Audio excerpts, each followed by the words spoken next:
Welcome back to Uncensored CMO. Now, in this episode, we're going to talk about words. Now, I know I'm usually talking, but actually, we're going to talk about the importance of words and getting them right. What makes great copy?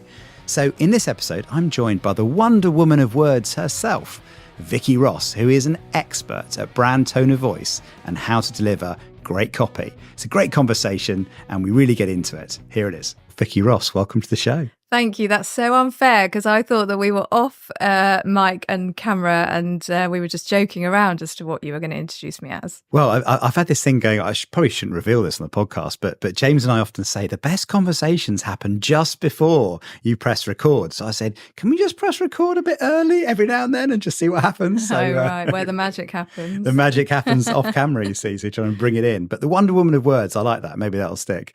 But tell me how you got into the job of copywriting that you have today. Like most copywriters, I think, of my age and generation anyway, by accident. I didn't know what copywriting was. I knew that I liked magazines and the adverts in magazines. I didn't know that you had to follow a path necessarily to get to write those things.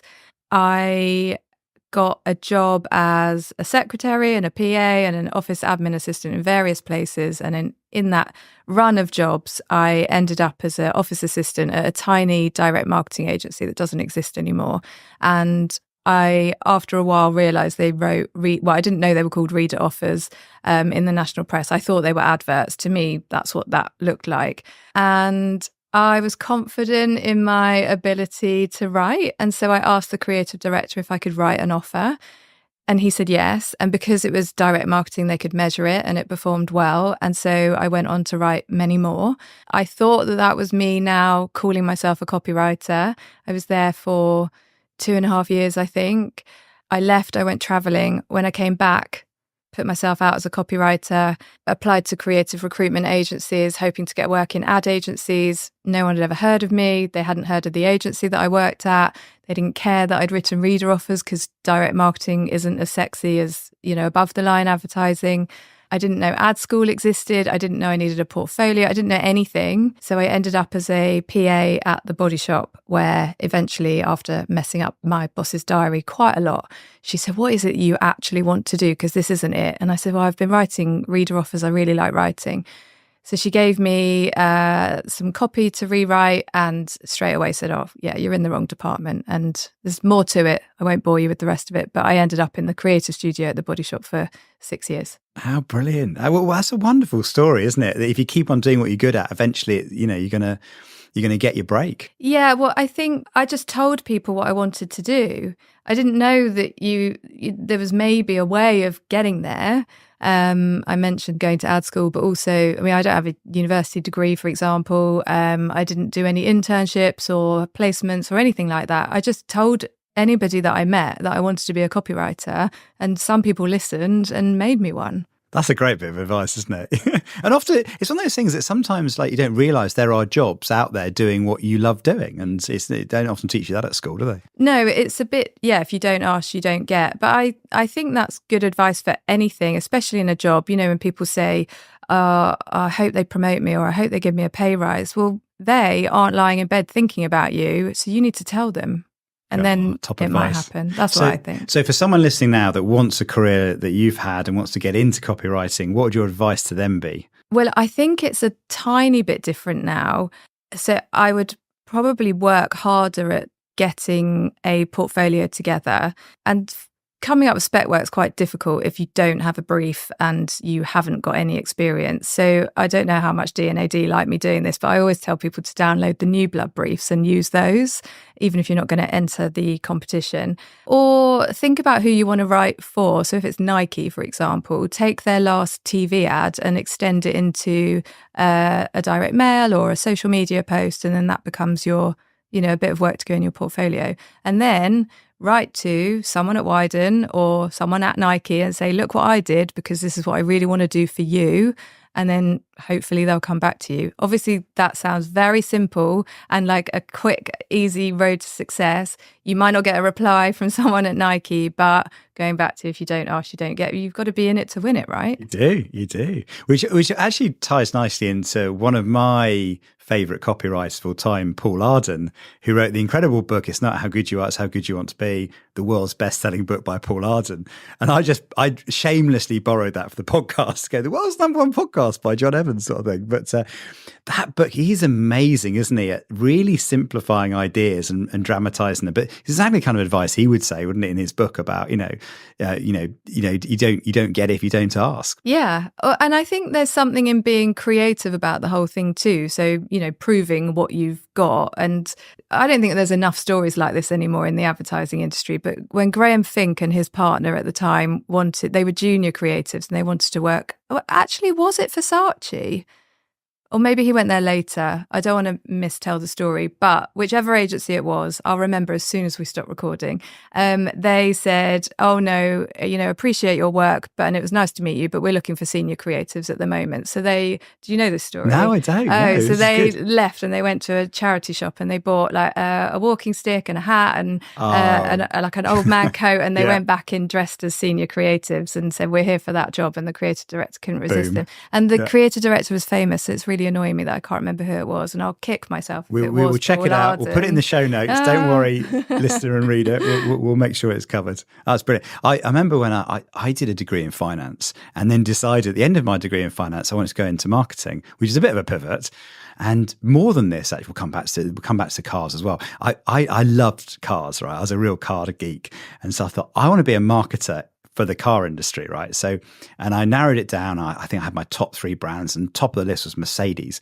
So I got the latest E-Class press ad, and this is a long time ago, so I was in the photocopier, and I was using kind of, what's the white thing you had to Tipex, you had to kind of cross it. So I rewrote the ad as me. So basically, talking about the features of the car, I wrote it about why I was good for the job, and then photocopied it, reproduced the ad, and sent it to them. This is what I'm talking about. Yeah, exactly. It's this kind of stuff, isn't it? Yeah, absolutely. Did I hear back? Oh, at least you tried.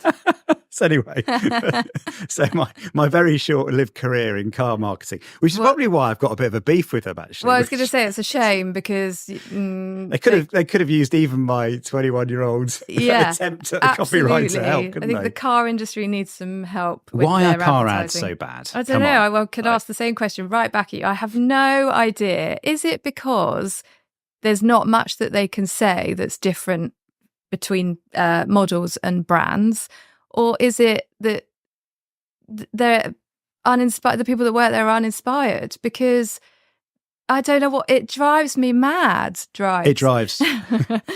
So unintentional. Drives me around the bend. At that, yeah, up the wall. It does drive me mad because, and this is the same for any big brand with a big product. All these brands have something really interesting to say. They're just not investing the time and energy into finding that thing to say. And I think that's such a shame. And I'm paying more attention to small startups now. Please don't ask me to name any, because I won't be able to off the top of my head, because I've only just started to pay attention, because it always used to be about the big, sexy brands for me. But now I think the smaller brands and the startups, they've got far less people involved in the whole thing. They know who they are, they know what they want to say, and they just go out and say it. But maybe there's too many people in all these bigger brands, and they're talking their way into something and then right back out of it again, because what they're coming up with is not interesting. Some of it doesn't even make sense. Find your tomorrow today or something like that a car brand would say. Future is an attitude. Future is an attitude. Unlimit the more. Yes. Get the fuck out of here.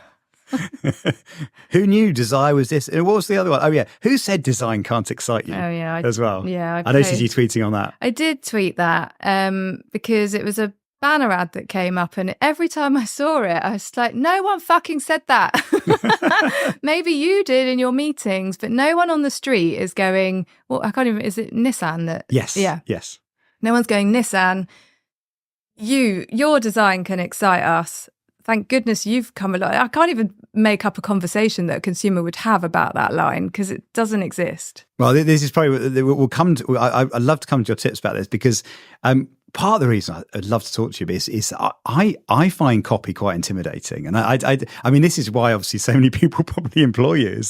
But I mean, English used to terrify me at school. I mean, honestly, if I had to confess to cheating at anything, it would be in my English exams or English homework. Well, I cheated in maths, so there we go. good, yeah. Whereas I did maths in like 2 seconds flat and got 100%. It was like easy peasy. But English always scared me because I was always terrified about how to write, how to properly express how I felt I found really difficult. And it's been a really hard journey for me. I remember a couple of years ago, I decided I'm going to have a real go at LinkedIn because I need to build my own profile. So I committed to doing a post every single day.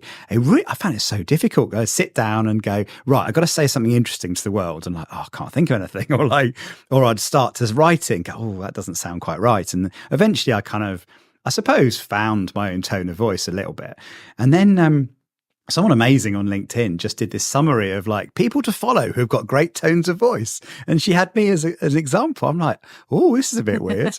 But she called me the leading the marketing conversation with muted sarcasm and authority. Lovely. So there we go. So that was quite a proud moment. So you're better than you think you are. Apparently. Yeah. Although I don't quite believe it yet. And then of course, the next thing that happened, I got a call from Russell Parsons and said, I think you should write a regular column for Marketing Week. So part of me was flattered. The other part of me was terrified. I'm like, okay, Russell, how many words? Like 1,200 words, Jon, on a topic that no one else is talking about.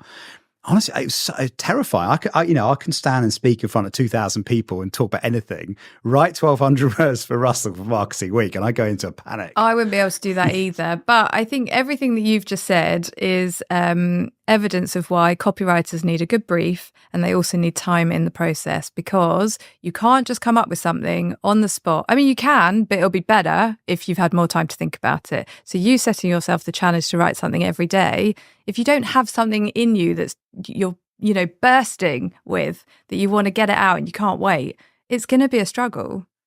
And if you're setting yourself a brief, that's also really difficult. Write anything, well, where do you start? Yeah, no, it is. It's the old. There's nothing like the freedom of a tight brief, as they say, which is very true. I mean, actually, one of the ways I got around that was actually using the podcast as stimulus for ideas. So what I'd do is every week I'd listen back to the episode, have with the guest, and go, right, what 3 things did I learn?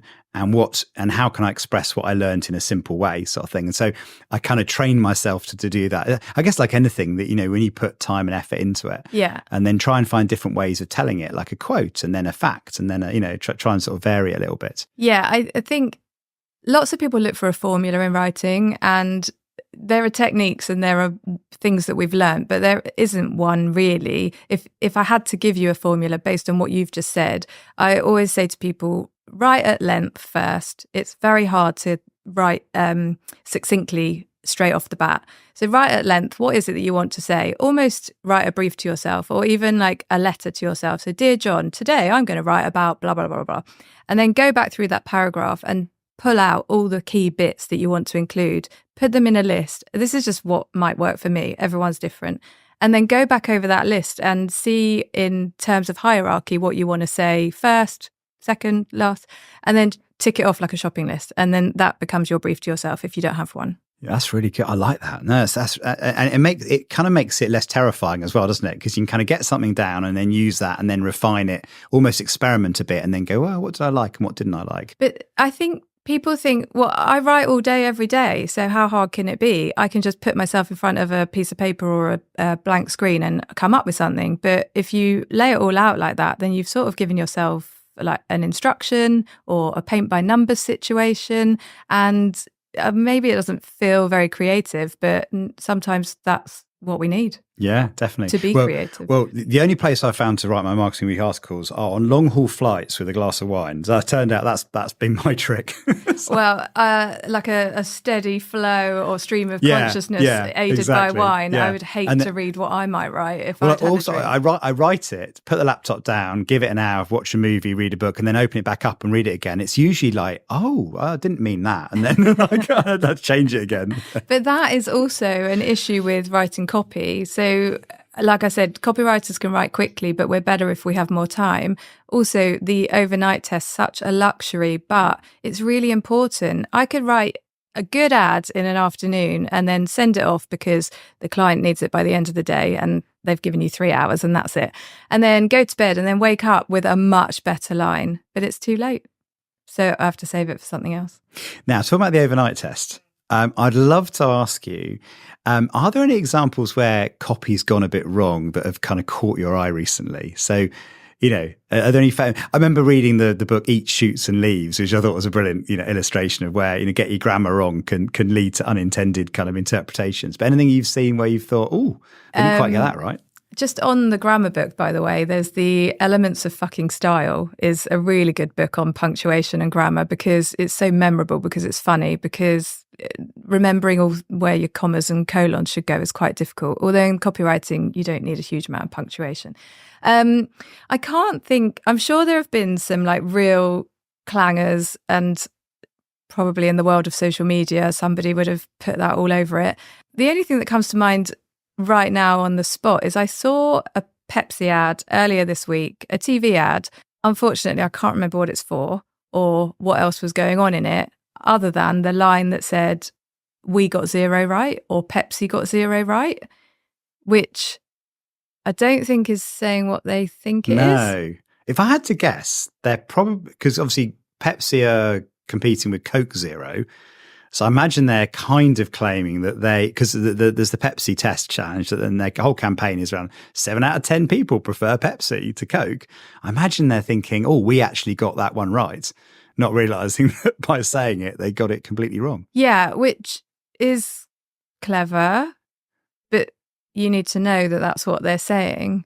And I suppose the line wouldn't be as tight and fun if it was "we got Coke Zero." It doesn't quite make sense.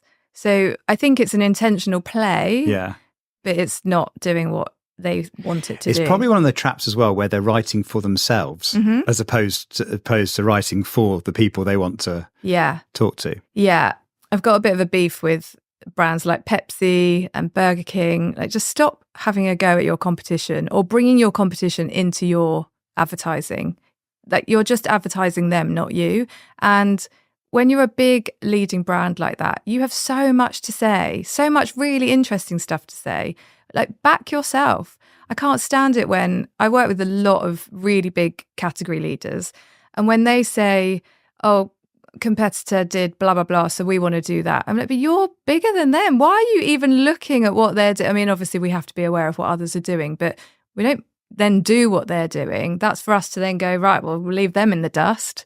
Away we go with something much bigger and better. And the thing I think people forget is most people drink most things occasionally, right? So chances are that anyone that they're talking to probably drinks Coke and Pepsi, right? At different times on different occasions. So it's not as if the customer's going, I have to make a choice between these two. Which is it going to be? Oh, right, now they've just proven that theirs is the best. I'm going to go for that one. Yeah, but wouldn't we want... if we were Pepsi, wouldn't we want people to only drink Pepsi though? I mean, I get what you're saying. You'd like that to be the case, yeah. I'm not sure whether that's actually how people... You're not going to walk out of a restaurant when they go, "We've only got Coke." I'm not going to dine here because they got the wrong drink. Or the famous line is "Pepsi okay," which is I Pepsi love. Okay? Yeah. That's clever. Yeah, that is a very clever one. So you said, and I think recently, that writing copy is easy. Now I think it's really hard. So break down for me what are the principles of great copy? So writing copy is easy if you know how. Aha, I thought so. Yeah, it's not just writing copy is easy. But also, I like people to think that it is easy once they know how, so that they invest time and energy into doing it and doing it well. The first thing I think to remember before we do anything is to remember that copywriting is a conversation with the consumer. So this isn't formal writing that we were taught to learn at school for some reason, and I do it as well. When we get to work, we sit in front of our computer and our shoulders go up and we go all formal and we say words that we would never really say because we're trying to be professional. But when we're talking to real people in the real world, and this obviously depends on tone of voice and types of brands, but in the main, we should be talking as if we're having a conversation with them. And if it's right for the brand, we should even be entertaining them. So yeah, conversational copy, it's not easy for people to do, but once they know how, which is you write like you talk, so I'm going to get myself all caught up. There's a narrative that all brands should write how we talk, but it's how the brand talks, not how the copywriter talks. You don't want to hear the copywriter's voice in the copy. And to get to conversational copy, whatever that tone of voice is, is to, I say, get real, get personal, and get active. And get real is using the real words that people really use. Get personal is to talk directly and only to your audience, preferably as if you're talking to one person, and to talk more about them than yourself, because no one cares about you, the brand. They want to know what's in it for them. And then get active is the horrible active voice. Sorry, the active voice isn't horrible. The active voice is excellent. I hate talking about it. It's horrible to talk about because it sounds like I'm an English teacher and I'm not. But the active voice makes everything quicker, more lively, more in the present. The opposite is the passive voice, and it makes it copy feel like whatever you're talking about has already happened. So your audience is going to switch off or think, I can't get involved in this. So they're the basics on being conversational. And with conversation, I mean, it seems like we've had this trend ever since Innocent said, "Hi, I'm a bottle with 8.5 raspberries in." We're all trying to create, try to turn our whatever we sell into a person. So where are the limits of that kind of approach? Because sometimes it can be a bit forced, can't it? Where everything has suddenly got its own personality. I think it depends on the brand. I personally don't like it when objects become people. So if you're in the Asda supermarket at the checkout till and the till isn't working, there's a sign on it that says, "I'm broken." Like, that's too personal for me. But the Innocent example, it's funny that you mentioned them because they haven't come up for so long in this sort of a conversation that I would have. I think we all accept who they are now, and as brands maybe we're savvier to go on and find other ways of being our own version of an Innocent without copying them. Like Barclays, I remember, did try to copy them, or I don't know if it was we're going to copy Innocent, but it was around the same time that Innocent was so popular.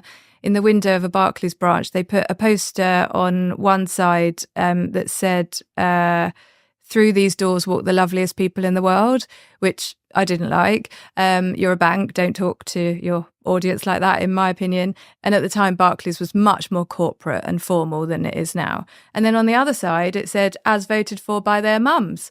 Don't bring people's mums into it. This is far too personal. What, you haven't spoken to people. What's going on here? Yeah. And so, Innocent has a lot to answer for in terms of any type of brand thinking, I can get away with this, when it's got to be built in. Like, at least with Innocent, it comes from within and it goes everywhere. I don't know if you've been to their head office. They've got fake grass and picnic benches. And even when you go to the toilet, there's a chart to see how hydrated, to show how hydrated your wee might be, and then you need a smoothie if it's a certain colour. So it's in everything. And I love that you turn it upside down. It says, "Stop looking at my bottom." But that's right for Innocent. It is, totally, And they employ quite a few copywriters, I think, don't they? It's a full-time job in Fruit Towers. And across all their markets as well. So they've got the translators there who aren't just direct translating, their copywriters too. That's the difference. You need a trans creator, not a translator, if you're trying to replicate a tone of voice. Good advice there. One of the things I've heard you refer to as well, it really helpful when trying to think about copy, is "This sentence has 5 words" by Gavi Provost. So explain that a little bit, because I think it's a really this is something actually I've learnt myself through my kind of LinkedIn kind of writing, is to kind of vary how I say it and what I say to create more drama. But describe that, because I think that's good advice, isn't it? It's a piece of writing that loads of writers have seen. It gets shared a lot. I share it in all my workshops. I always say that everyone should have it printed off and in their notebook or saved on their desktop. I think it's just evidence of how a long piece of writing can flow. So the first 2 paragraphs are made up of sentences of 5 words. And as you read them, they become really monotonous. So you can see that you need to vary things up. And then later he adds in a 2-word sentence and a 1-word sentence. And then the last paragraph is 25 words in one sentence, which you would think is not going to work. But because of the way he adds in other techniques like alliteration and the rule of 3, it makes all the copy flow. And all of these things add up to putting rhythm into your writing, and rhythm makes your message memorable. I think that's one of the biggest things I've learned actually in attempting this myself, is that you sort of start writing in similar length sentences and writing in a consistent sort of flow, and just by kind of shortening things, asking a question, just put like you say, just having one or two words to dramatize something, or then putting a space in or starting a new paragraph. All those things suddenly just break it up and make it, create the drama. Yeah. As well. We can be, as copywriters, I often say we can be, did I say as copywriters? I did, didn't I? As copywriters, as copywriters, we can be art directors, is what I was trying to get at, with our words. So yeah, it doesn't have to just be, again, like what we were taught at school, sentences across a page. We can break them up. I love a one-word sentence. I think they can be really impactful. Not everyone gets them. I did write some copy for a client once, and I put a one-word sentence in, and they asked if it was meant to be there. Oh, really? They thought I'd just forgotten to, not put a full stop or something. We didn't get our money's worth on this one. Yeah, but I'd made a point. It was something that they did quickly. So I wrote the sentence, and then I did a one-word sentence that was fast. So it was like, and we do it fast.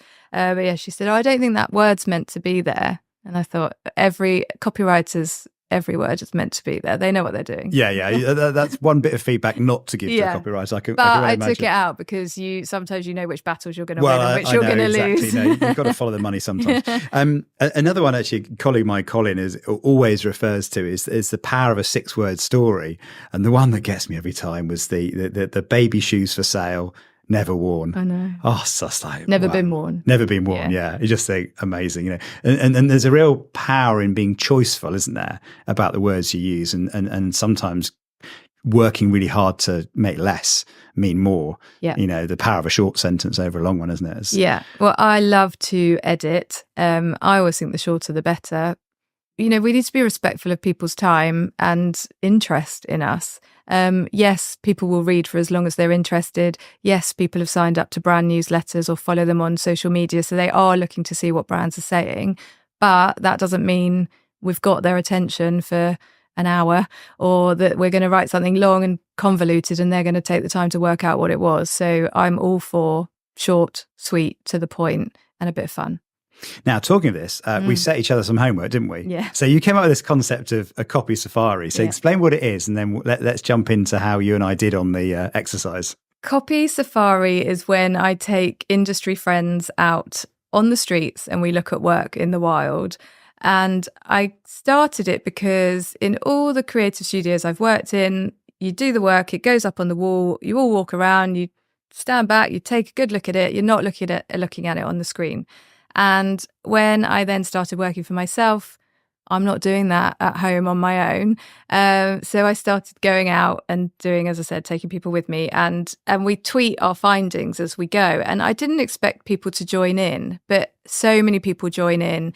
I saw that. Oh, I thought this. Oh, what do you think? I've seen this one. Or people go on their own copy safaris. I now take clients and agencies out on copy safaris because it's a different way to learn about branding, marketing, writing. I think it's really important to see things in situ, to consider the environment around where the work is, and to see if anyone's paying any attention when you're standing there staring at it. Are people walking by? Quite often when I'm taking a photo of something, someone is always looking, what is she taking? There's nothing interesting over here. No, it's just the poster. But I think it's really important. I have to confess, having done this morning on the way in, there was a little bit of a stalkery vibe going on when I did this. So I'm going through Liverpool Street Station in the middle. Everyone's rushing to get where they're going, and I'm trying to snapshot the revolving poster above the train times. And no one knows what the hell you're doing. And I'm getting some funny looks. Saw you, yeah. Which I guess lesson number one is most people are not watching your ad. Looking at your ads, which is the sad truth. So, which makes it even more important, of course, that when you do get their attention, they do something with it. But I've even been over to a bus stop and asked someone to move out of the way. I've said, sorry, I know this is weird, but could you just move out of the way so I can take a picture of that poster? And he went, it is a bit weird. Yeah. And so I thought even explaining that I wanted to take he didn't know why, but he thought that, why would you take a photo of a poster? But then, we could then veer off into when posters used to be like advertising posters used to be something you did actually want up on your wall. Put on your wall, yeah. Well, the other frustrating thing is how many ads are now in digital posters, because of course back in the day you'd have one poster per site, right? And you'd see the same Specsavers ad or whatever it was. Now, I glimpsed an ad that I thought was interesting. I had to wait about 5 minutes for it to come round again. So I had all the other ads going on. And then you've got to be concerned with the lighting, because on the digital ones, sometimes they don't, photograph very well, which is really annoying. It is, isn't it? There's more to this copy safari than might meet the eye. Yeah, I always say to people, you've got to bring a fully charged phone, wear trainers, don't carry a bag. Like we're out for 2 hours. This is not just... be prepared to wait for the cycle of this is a proper exercise that we're doing. Now, so talking about exercise, you set the homework. I've taken this very seriously, so I've graded the posters I saw. I love that you've done that. That's so on brand for System 1. I know, right? Exactly. Well, I was going to do a System 1 5-star scale, but I thought I should go even more English and go, I've done it on A to E with pluses and minuses as well, right? Because it's giving me like flashbacks to being rubbish at school. I know. It's got real school vibes. Let's start with you then. So what did you see on your way in this morning? I saw, and I've seen it a number of times, Prime's bus ad that shows images of entertainment on the platform, and the line is, "It's right here." And I don't like it. And I know we shouldn't say if we like something or we don't like something. We need to be more objective than that, of course. So speaking objectively, as somebody who specialises in branding and tone of voice and who has worked predominantly with entertainment brands for the last 12 years, I think they have far more that they could say. It's right here doesn't tell me anything. It definitely won't tell a consumer who if they even notice it on a moving bus. I know it's only 3 words, so that's good because it's quick. They'll read it, or they'll see it if they see it. But what do they take from that? I think it would be much more compelling to say something about the types of shows that are available, or how many shows maybe. Or if I really overthink it, do they mean, and I don't think they do, by the way, do they mean it's right here on the bus with you? The entertainment is right here on the bus with you. That's what confused me. Because you can watch it on your phone. If it was it's right here and it's in your feed and you literally click it and it's right here, I'd go, oh, get it, right? It's the call to action. On a moving bus, I'm left a little bit unsure as to what's right here. Yeah. And now that I'm really overthinking it, and because you said moving bus, I'm thinking the bus turning right. It's not that at all. Oh wow, I didn't even think of that. You're right. You only just gave me that, but it's not that. Okay, so we're gonna grade this as a. Well, like all my school reports used to say, could do better. Okay, could do better. Very good. All right, what did you see next? I thought it was Nurofen, but we discussed this before recording. Now, this is interesting because we both saw the same poster on the way in this morning. Yeah. But there were 2 different brands. Yeah. So, which did you see? Well, I thought it was Nurofen, but you've told me it's Nuromol. Well, I saw both in the same rotation. Which I've never heard of, by the way. Yeah. So I saw a Nurofen and a Nuromol ad in the same, they were a couple of posters between them, but they were in the same rotation. Yeah. Looked the same as well. They're both silver packets. Yeah. Same kind of lockups. Similar kind of frame. In fact, I saw the Nuromol ad, waited for a bit, saw Nurofen and thought, oh, there's 2 versions of the campaign. This is a different execution. So photographed it thinking it's part of the same campaign, waited a bit, saw it again, went, oh, they're different brands. Different brands, but they must be from the same master brand. Also, I've only just realised Nuromol is Nurofen and paracetamol. Producer James has got the answer. Yeah, it's a Nurofen brand. Yeah. And it is paracetamol and Nurofen. There we go. So same company advertising complementary brands on the same poster size. Interesting. Because I saw the name looked slightly different. I was like, is it like a rip-off? Yeah, one? It does look like what you get in Audi. It looks like the Audi version of Nurofen. But we haven't even talked about the line. What was it? Oh, stronger than your... There's one new customer. System 1's not going to win off the back of this podcast. Right, let's get to the lines then. Okay. You don't know, actually, because often if I criticise something on social media, for example, a brand might come to me and say, we saw you say this about blah, blah, blah. Would you mind... that's a cunning plan, Can we have you come in and do a talk? Or so do you pick the people you're going to work for and then work, just dial up the sort of critique Do you know what? I wish it was that strategic and that, you know what? My whole career and life has been no plan. Nothing. I don't plan anything. I do what I'm told by a client, but there's no strategy behind anything that I do. Everything. It's probably true for most of us, actually. Yeah, but I think people maybe try and like retrofit a plan. But yes, my tweeting about brands and ads. For some reason, I didn't think that anyone would then contact me. If anything, I thought it'd be the opposite. They'd be like, "She could shut up." Blacklist her. Yeah. Anyway, what did it say? Well, we had 2. We had 2, didn't we? So we had Nuromol, stronger than your builder's tea, versus Nurofen, starts to get to work in 8 minutes, lasts up to 8 hours. Okay. What do you think? So, stronger than your builder's tea, I really like, but I don't think it's a good line for the product, because while we can relate to builder's tea and the strength of it, we're now only thinking about the benefits of a cup of tea. So are we saying that Neuromol makes you feel like you've had a strong cup of tea? So it's not a pain reliever then. The other one, there's some numbers. The other one starts to get to work in 8 minutes, lasts up to 8 hours. Now, the problem I had with this one is there was so much copy that I couldn't read it in the 2 seconds before the poster rotated. That was the thing I struggled with. But there was something about 8 minutes is quite quick and 8 hours is quite long. So I thought the juxtaposition between those two things kind of worked, but it felt too lengthy. It is too lengthy. I would be tempted to go with something, and this is me making it up on the spot, but works within 8 minutes, lasts for 8 hours. That's still quite long, but at least it's a bit quicker. Yeah. The starts to get to work in 8 minutes. Now, I can hear a lawyer at some point. I think there's some, like, they submitted it and then had a big letter back going, the you can't say copywriter that. was You know, like, poor cures copywriter. everything in 8 minutes. Actually, I bet it was about 3 sentences longer, actually, probably. This Headache is the gone in shortest 8 minutes, and the lawyer's gone, hang on a minute. Yeah. We can't be saying that, or anything like that. I worked in beauty. As I said, I ended up at the Body Shop, and I worked with, so L'Oreal bought the Body Shop in my last 2 years of working there. And in those 2 years, I worked with L'Oreal's legal counsel, and I loved it. I learnt so much. So he was amazing because he understood what I needed to do, but I understood why he was there.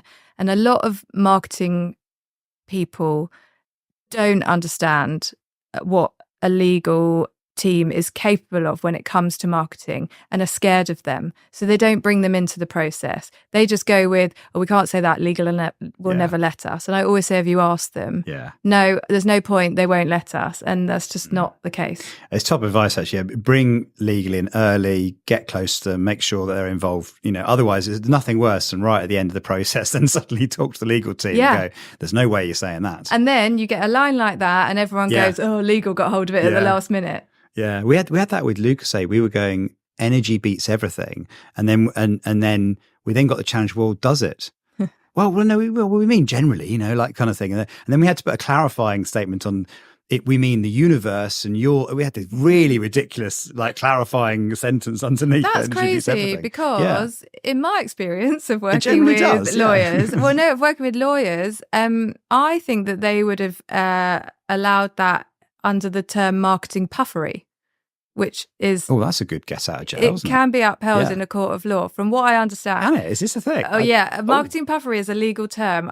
This is so going to come back on me, isn't it? Breaking news, ladies and gentlemen, marketing puffery. The lawyer I worked with said, if it's marketing puffery, then a court of law is going to know that you're making a claim that can't possibly be proven either way, and you're doing it for marketing sake, and you're not claiming for 1 minute that this is true.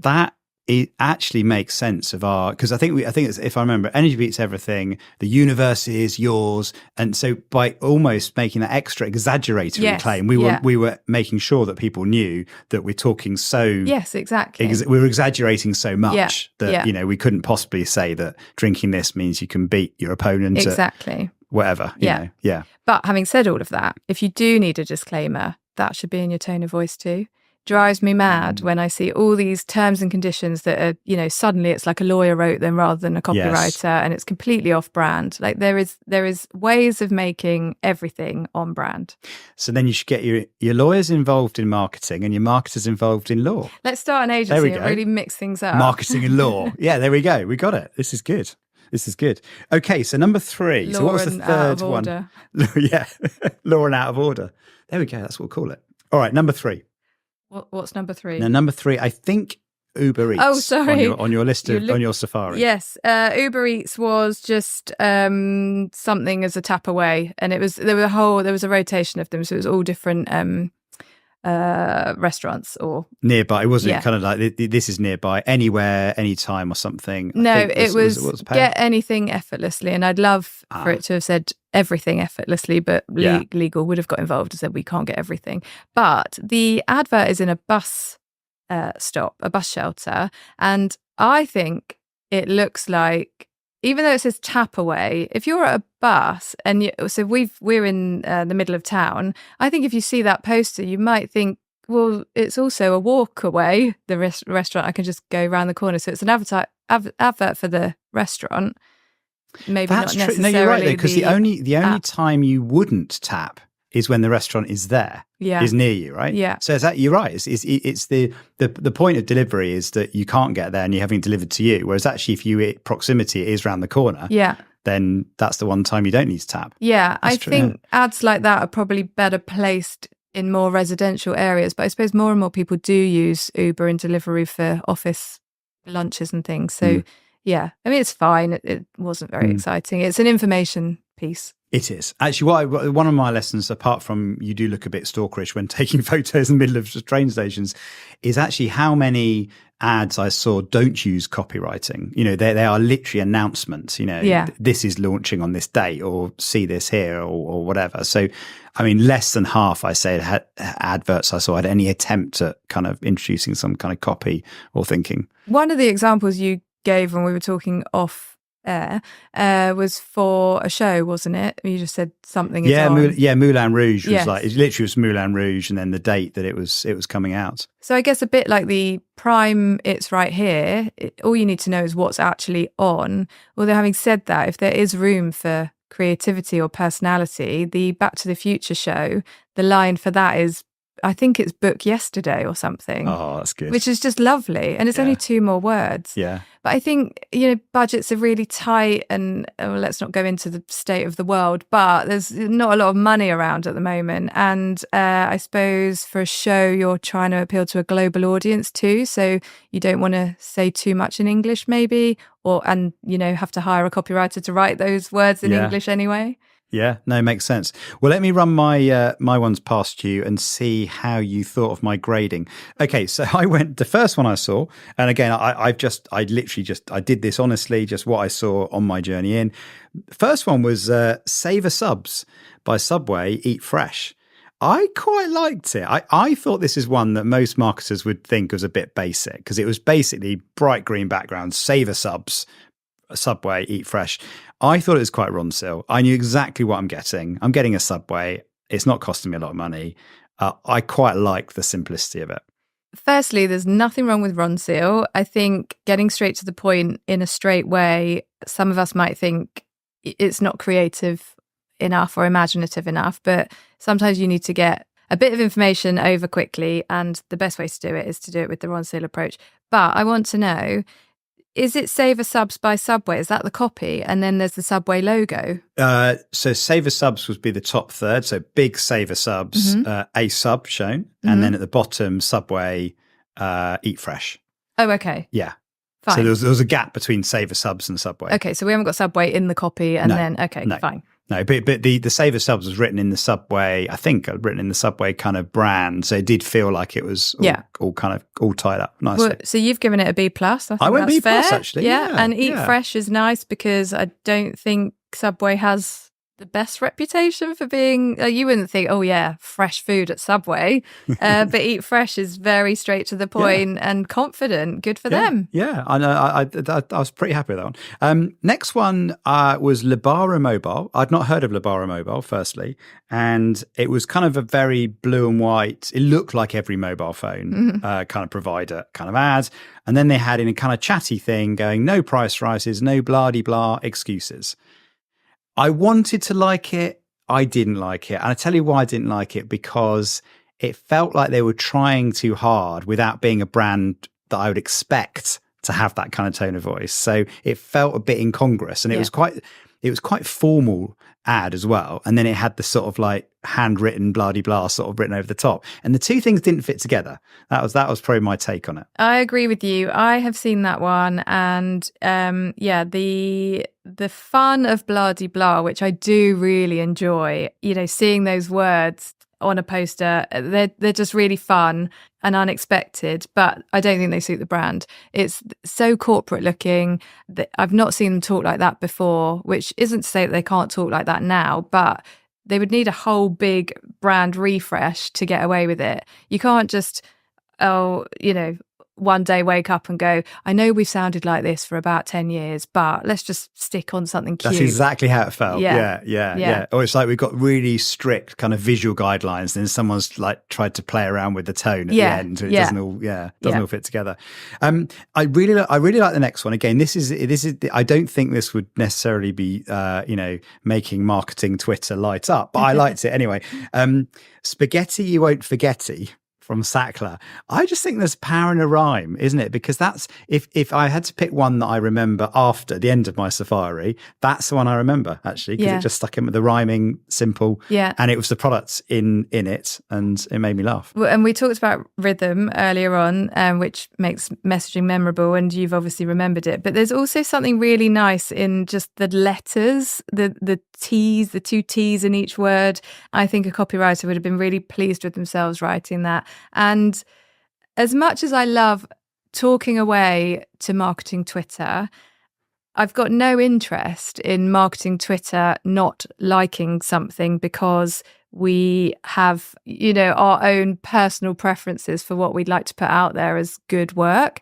I think real people would enjoy something like that. 100%. That's exactly what I thought. Next one was my least favourite of and this was on the tube. In fact, I looked a bit scary trying to take a photo of this when in a very crowded tube, but I decided to go for it anyway. As you Can I just say, once you've started, now you're not going to be able to stop this now. I know. Yeah. It's exactly. It's a bit. You're going to. I get so many people messaging me. I've just seen this. Thought of you. Yeah. What do you think? Yeah, it's going to happen now. So don't worry.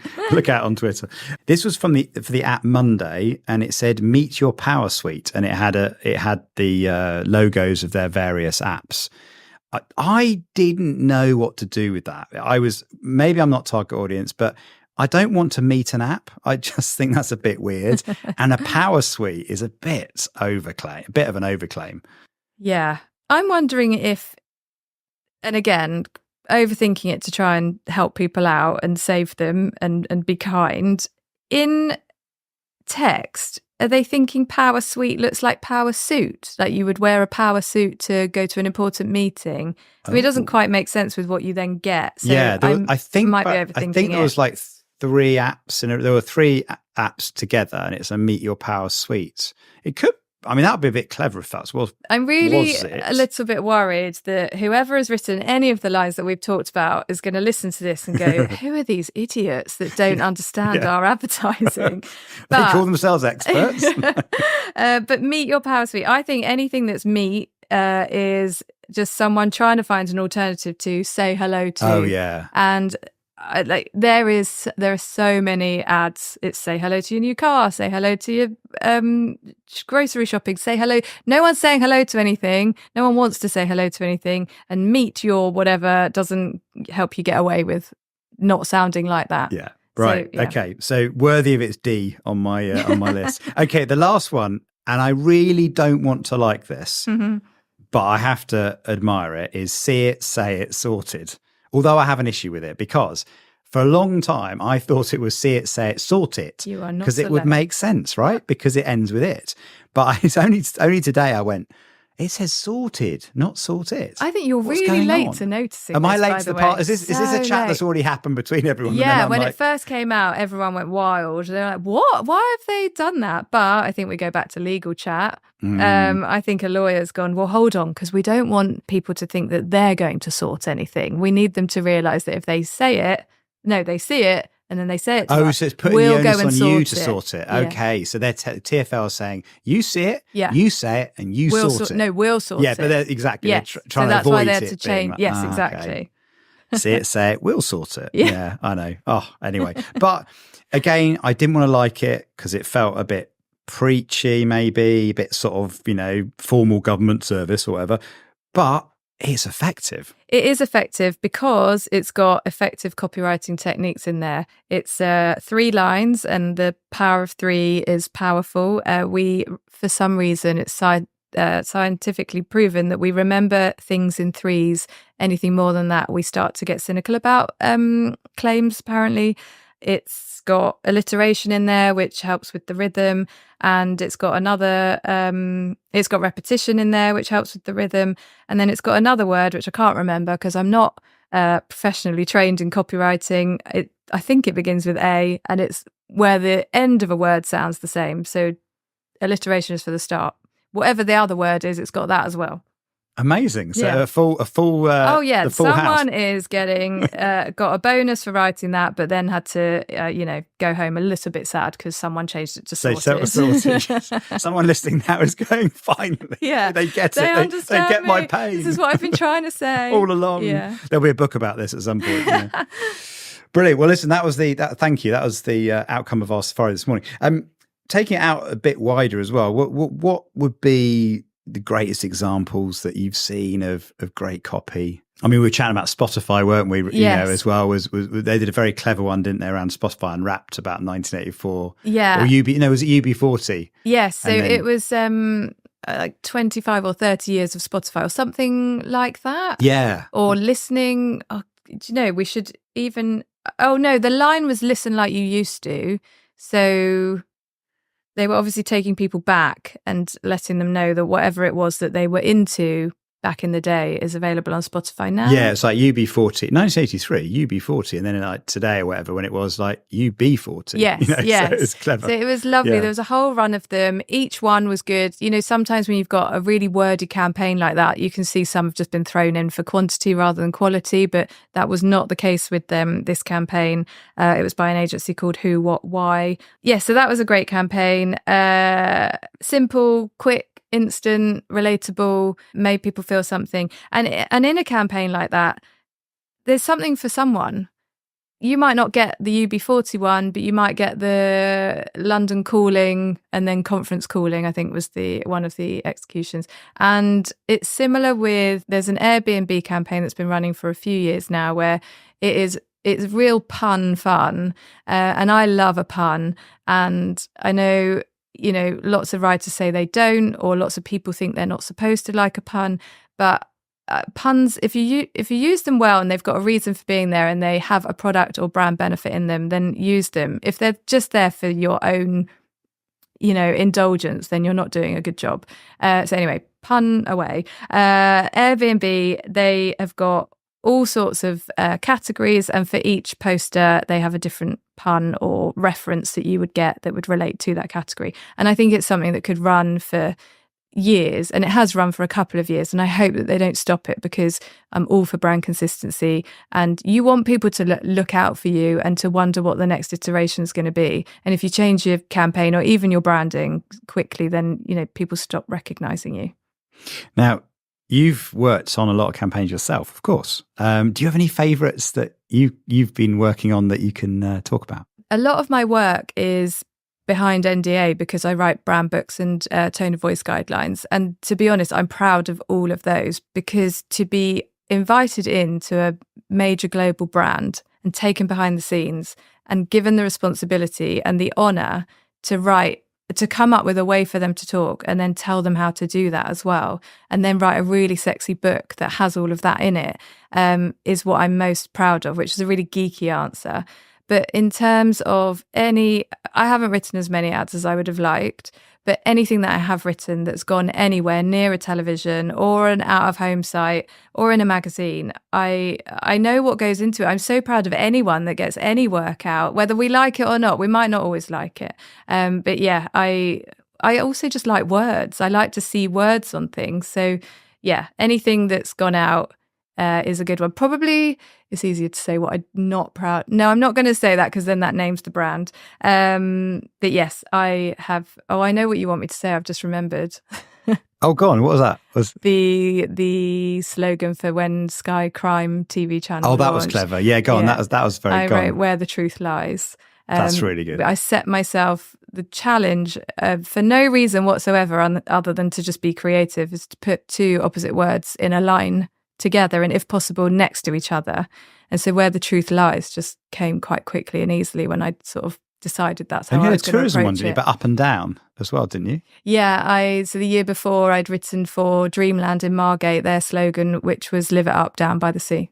Excellent. Love it. Love it. Love it. Love it. I don't really like talking about myself and my work. I know, it's always awkward, isn't it? I know. I never and your mind share goes my blank, work. doesn't it? Yeah. Immediately. I always share anybody else's work. I'll share on social media, and I share it I did a workshop yesterday, and somebody asked, "Are all these examples your work?" I said, "None of them are," because, well, A, it's not a vanity project to be, running a workshop and saying, "Look at all my work," but I just like to celebrate any copywriting that goes out, especially now when, well, not now, but more recently, everyone's a copywriter, or so they think. They're absolutely not. Well, everyone's got AI, right? So they just type in, write me this in the tone of Vicky Ross, right? The thing is, most people who are doing that wouldn't recognize good copy anyway, and they would write it themselves, and they don't see the value in a copywriter.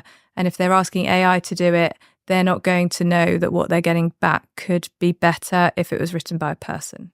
A copywriter, I shouldn't say a person, that leaves it open to anyone, although. So you're very well connected in copywriting circles. You got your Copywriters Unite team, which I love, a bit of Avengers Assemble kind of feel to it, isn't it? Yeah. But is that a fear amongst the kind of your within your tribe that AI, are you seeing any evidence of it people starting to drop the copywriter in favor of using AI? Is that happening? Probably. No one has come to me and said, someone's chosen AI over me as a copywriter. I have got really annoyed with the industry press in the last, well, it's maybe a year now. I think it's really insane and irresponsible to be running articles with headlines, AI is coming for our jobs, AI will take a copywriter's job. It is scaring people. We mentioned the times that we're in are really tough right now and budgets are tight. It's almost like it's getting people in marketing perhaps overexcited about AI when it's not capable of doing what we want it to do yet. In terms of copywriting, I do admit there are other uses for it that it's excellent at, of course, but you're going to get a better line from a copywriter. And I know anyone listening to this would go, oh, she would say that, but I haven't been proven wrong yet. But in amongst all of that, just with the press, why are they not supporting creatives and celebrating creatives? Why are they trying? Well, I know why. It's clickbaity, but I think it's really irresponsible. And if we're not making the case, then who is, right? Exactly. Yeah. And then, yes, so on the flip side, so we're recording this in nearly the end of March. I've never been contacted more from January to now by copywriters saying, is this it? I've got no work. I've never been so quiet. Wow. I've lost my job, or I've lost a client, or I'm not getting new clients. What do I do? And I don't know what to tell people because the narrative is negative out there, and it's taking a long time to turn it around to the positive. I think those articles are going to come where the industry press are going to say, oh, this agency tried AI to write this ad and it didn't, your system one's going to test it and it didn't do as well. So we need things like that to hurry up. Well, I might have some good news because, and I think I've created the ad for you. Have you killed AI? Because, well, yeah, short of killing AI, I asked AI whether it's going to replace copywriters. Oh. Right. And let me take the time to read this because Okay. I think it's worth it. So I went to ChatGPT and I said, dear ChatGPT, I've got Vicky Ross on the podcast, slightly awkward situation now because, I'm going to ask her about AI. Anyway, so I went in and we got to know each other a little bit. And then I said, well, firstly I said, write me a review of Uncensored CMO with Vicky Ross. And it has you as the host. It turned it around. So it's quite, I know I'll show you later. It's quite fun. Anyway, but yeah, it got a few bits wrong. Anyway, but actually, this is probably the best answer to a question I've ever had on ChatGPT. And I asked it, do you think AI will replace copywriters? Right. And this is what it said. Gave me 5 points. Number 1, creativity and emotional connection.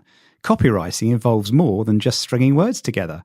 It requires creativity, intuition, the ability to forge emotional connections with your audience.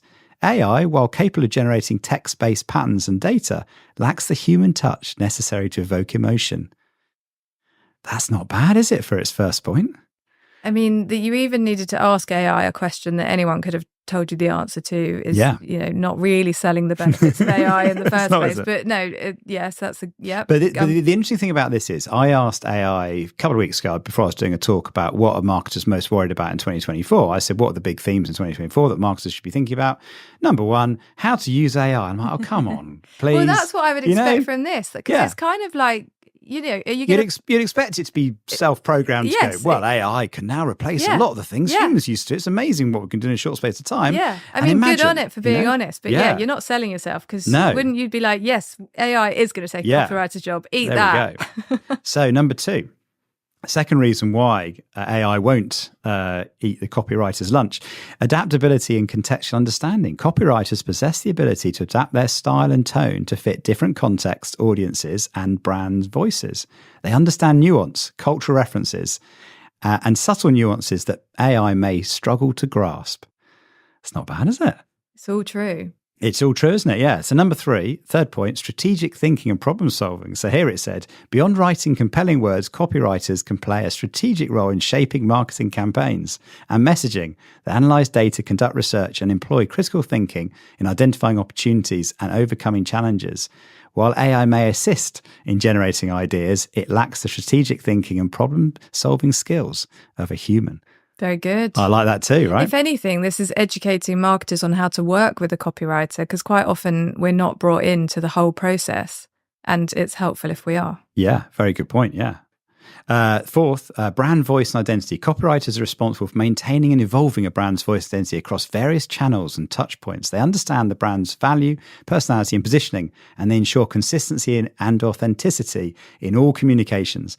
AI may struggle to capture the nuances of the brand voice and identity in the same way that a human copywriter can. Very good points. When I was listening to you say that, I was thinking about things like when I've been in a meeting with a brand team and we're talking about brand consistency, and just the tiny things like use your tone of voice and a call to action button. AI wouldn't necessarily... It wouldn't make that jump, would it? To think about context in that same way, yeah. But also, I don't believe that AI could create brand or tone of voice guidelines that would then educate, I suppose, itself on how to execute that tone of voice or brand guidance. Yeah. You can't do that thinking. A final one was human judgment and ethical considerations. Copywriters exercise judgment and ethical considerations when crafting messages, ensuring they are truthful, respectful, and compliant with regulations, like we were saying, you see. AI can generate text-based on predefined roles and parameters, but lacks the ability to make an ethical decision or understand the broader implications of the output. Okay, so do I have to like AI now because it's on my side? Well, what I thought you could do is you could create an advert saying this is what AI thinks of copywriting. That's a and really... just reverse it. Yeah, I think well, or that's your next LinkedIn post. There you go. You need to post every day. You can post that one. That's, okay, I can breathe. That's good to know. Although some people, because when I have these conversations, I say things like AI could never come up with whatever, and someone will go, not yet. Oh yeah. Shut up with your not yet. Like, maybe not yet, but like, let's just until it's proven. Yeah, let's carry on. Yeah, and the whole emotion and context and lived experiences and things that AI could not replicate is evident in some of the campaigns that I've seen recently. So last Christmas, I think it was Pablo. Again, I don't want to get it wrong. I think they put out an ad for Landsec, and it was basically a really annoying family getting together for Christmas Day. And AI doesn't know what that feels like. So there's no way they could tell a story that would feel relatable and believable. And then McDonald's, I think it was in New Zealand, maybe, they came up with a campaign that was drunk speak or late night speak. I don't think they could say drunk. Probably a lawyer wouldn't let them. And the words are all gobbledygook, but we can work out that they're saying like a cheeseburger in a drunk, slurry way. And a robot or AI wouldn't be able to do that because it's never been to the pub and got wasted and turned up at a McDonald's and tried to string a sentence together at 2 a.m. And there's behavioural science, isn't there, around when you have to fill the gaps in yourself or where you see a mistake to something. Because AI won't make a mistake. Well, not intentionally, but it won't write something intentionally wrong to catch your eye as well. Yeah, like Apple's famous light full stop years ahead line. They wouldn't think, they'd say light years ahead, but they wouldn't have the intellect to make it 2 sentences that mean similar things or Yeah. say separate things. So maybe one last question then to end with then. What advice would you give to clients working on their brands, tone of voice, some of the magical books that you've kind of pulled together? What are the tips on kind of clients, or maybe what was the frustrating? You wrote that brilliant Bland book, which I thought was hilarious. Like, kind of, it was one of those things that you go, yeah, I've done that. Yes, so many people. So I wrote. It's basically what not to do. It was a parody of so many brand books that I have seen that basically say a brand is human, friendly, and honest. Well, if every brand is that, then no one stands out. But also, what brand wouldn't want to be each of those things? You need to define a personality that gives everyone more to go on. And it is funny because either a brand or an agency will come to me and say, oh, we saw that Bland book and we've got those, so could you come and rewrite it for us? Or they'll see themselves. It was a what not to do. That was what it was supposed to be. Not like really an attack at people, just if that's all you want, then here, I've done the work for you. You can all have this. So what can you do to not be bland? I think every brand has got a really interesting story within them. They just need to remind themselves of it. If people in the marketing or brand team haven't been around for very long, they're not very good at looking back and understanding the history of why a brand was created and how far it's come and what are its successes. And there's so many rich things that you can pull out. We talked about Pepsi and they get 0 right. There are so many amazing things that Pepsi could do and say. I don't know why they bother thinking about Coca-Cola so much. It's boring. I think it's really exciting to get behind why a brand exists and to pull that out in a series of stories that could last forever. So you need to work out what your story is. That would help define your personality and who you are and how you want to show up and tell those stories. And then that obviously then filters down into how your voice is going to sound. Brilliant. Amazing, Vicky. Thank you so much. Top advice. Been really good fun. And I look forward to another copy safari. Yes, we have to do it in real life. We'll do round 2 in real life. Okay. Brilliant. Thank you so much. Thank you. Thank you very much for listening or watching Uncensored CMO. I hope you enjoyed that. If you did, please do hit the subscribe button wherever you get your podcast. If you're watching, hit subscribe there as well. I'd also love to get a review. Reviews make a big difference on other people discovering the show. So please do leave a review wherever you get your podcast. If you want to contact me, you can do. I'm over on X at Uncensored CMO or on LinkedIn where I'm under my own name, Jon Evans. Thanks for listening and watching. I'll see you next time.